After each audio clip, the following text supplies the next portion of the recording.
African-American transgender activist Marsha P.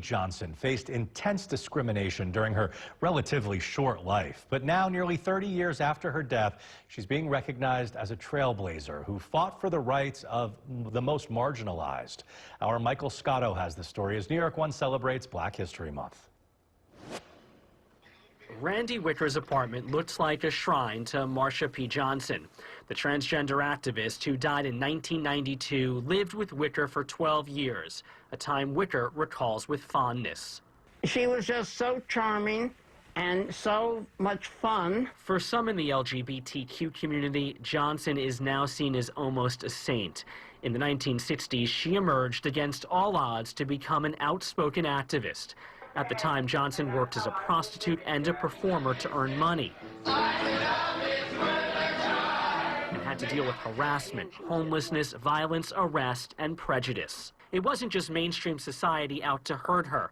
In the aftermath of the Stonewall Uprising, which Johnson took part in, gay rights activists tried to sideline her and her friend Sylvia Rivera, viewing them as detrimental to the larger movement. There was no empathy, no understanding among, and I think it's true, among especially the emerging gay movement.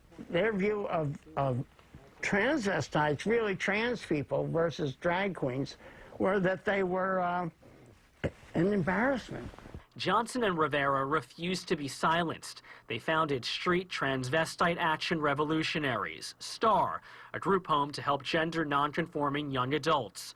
For trans people of color, Johnson's legacy is especially inspiring. What is so clear to me is just how powerful she was as an individual, that people were really inspired by a woman who was the most marginalized of the marginalized. Now, nearly 30 years after her death at the age of 46, Johnson is being recognized for her trailblazing work.